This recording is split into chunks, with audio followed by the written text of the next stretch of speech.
behalf of the family, I just want to thank you for coming out today. I know that's really important, and sometimes it's amazing to see a gathering like this. You guys know how to throw a party, so that's really cool. But sometimes I hope that we can not just wait for these moments to gather together and to talk and to reminisce. Again, the family invited me to say a few words, and so on behalf of the Robertson family, thank you for attending.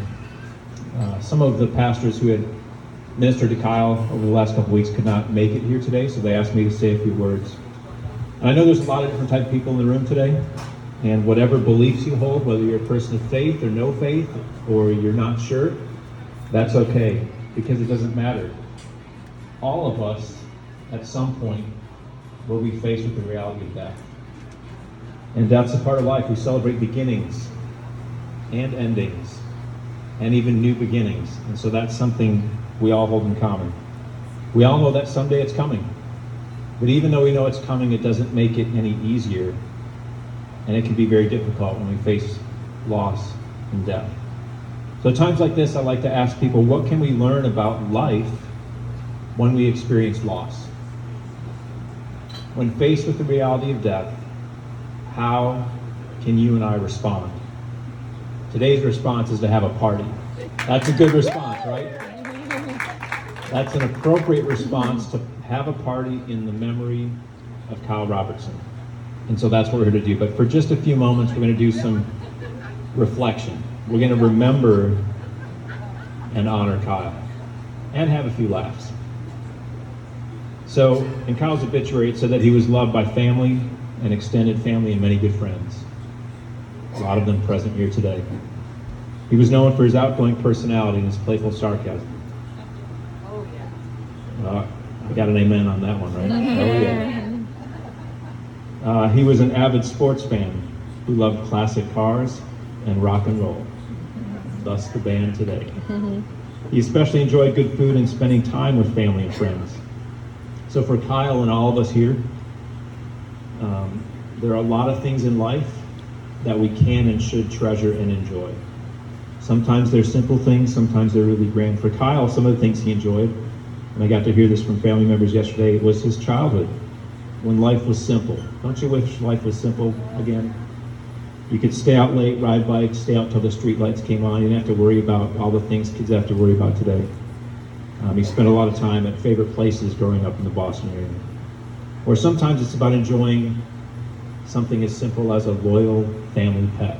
Got to hear about his German Shepherd, Rhodey. Or sometimes it's about enjoying and treasuring really great things like classic cars. Corvettes, I think, were what were in order. Or treasuring things like great food, great music, or sports. And those are all really great things to enjoy for you and I and for Kyle. And you can probably think, even in this moment, of the things that you treasure and enjoy, or used to treasure and enjoy, both past and present. And so as a pastor, I turn to the Bible quite often, and in the Bible it says this, that every good and perfect gift is from above. That's a great thing to remember. And so whether or not you're familiar with the Bible, or if you know this or not, the Bible also tells us that we're to enjoy those gifts. It actually does. In the Old Testament, Solomon, the wisest person to ever live, said this, "So I advise everyone to enjoy life. A person on this earth can't do anything better than eat and drink and be glad. Then they will enjoy their work. They'll be happy all the days of the life God has given them on earth."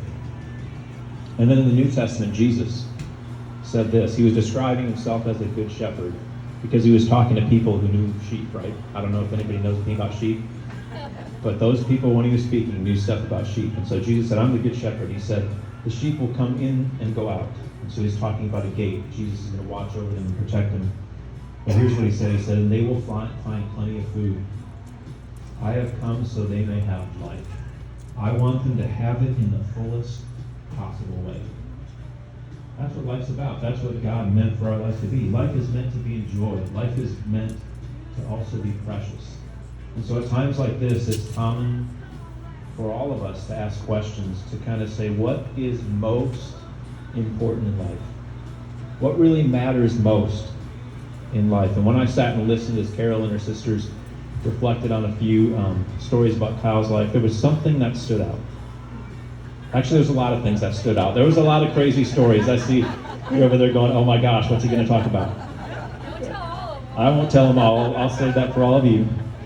There were a lot of things that stood out, but there was one thing that really stood out in that conversation, and that was this.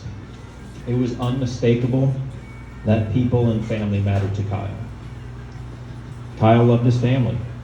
He loved his wife Carol, his children, his siblings, his in-laws, his relatives, and his friends. And that's why people are here today. Because people matter. Because Kyle mattered to you and you mattered to Kyle. People are what matters most. It's why we miss people when they're gone. It's why we don't have a gathering like this to mourn the loss of a car or a house or our favorite restaurant when it closes down. We may be sad, yes, but we don't get together like this. We get together like this to remember people. So when we gather, that should serve as a reminder for all of us to enjoy the time that we have with the people that we love. Yeah, enjoy all the other things, enjoy the cars and the food and the music and the moments. Those are all good things to enjoy because remember, they're gifts from God. But don't ever miss out on the people in your life, right now and in the future. So today as we celebrate and remember Kyle, the family wanted to turn it over if there's anybody who would like to share maybe some of those stories that I referenced, or a thought or a memory about Kyle. This is a moment where the family would love to hear from you. And even if you don't have anything to say yet, I would encourage you that in the days, weeks, and months ahead, don't forget to share those stories. That's how you keep his memory alive. That's how you encourage Carol and other family members who miss Kyle, is to talk about it. Share those stories, laugh, cry, hug, whatever it is. But if anybody would like to share a story now, please come on up here and I will gladly turn this mic over to you. Anybody? Somebody's always got to go first. I know it's the hardest thing to go first. Here we go.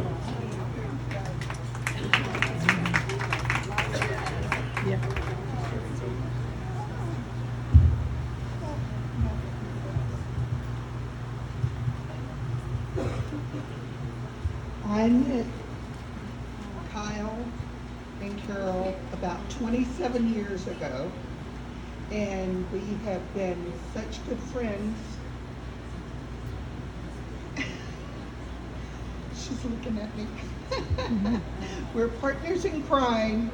We would go over and we would watch football games. We would have such a good time together, and I don't ever want that to end. I want us to still continue to do that, and I think we will. She's such a good friend. Kyle was too.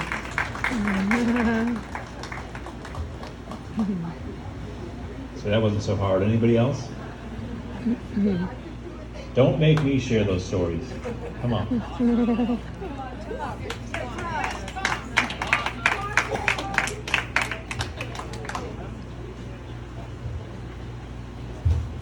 doing? Good. How are you? That's good.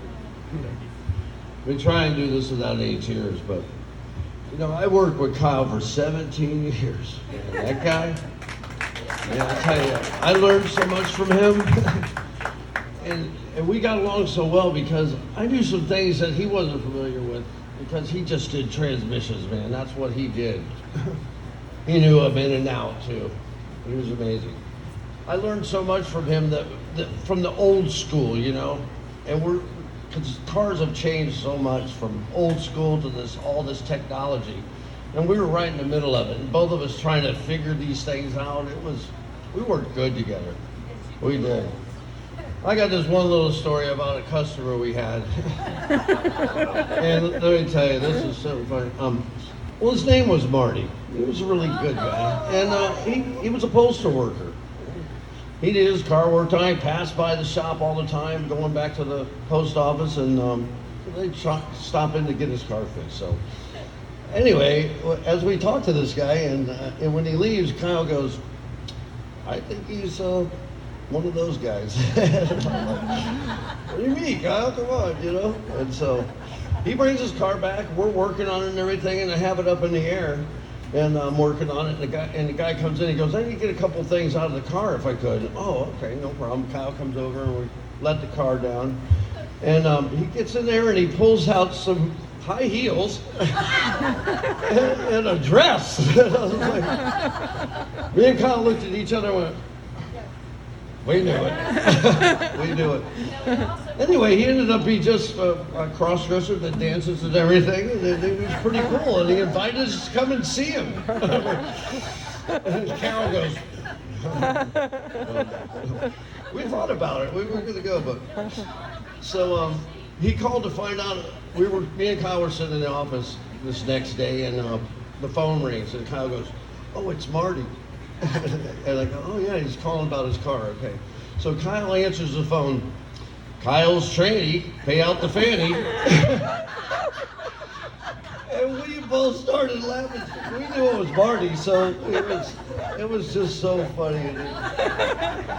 And that was Kyle. That was Kyle. I loved him. He was a great guy. Thank you. That was awesome.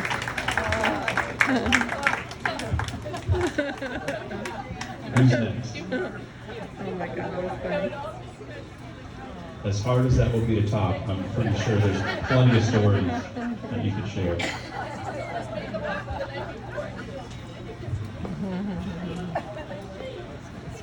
Again, story, thought, encouragement for the family, for Carol, anything. All right,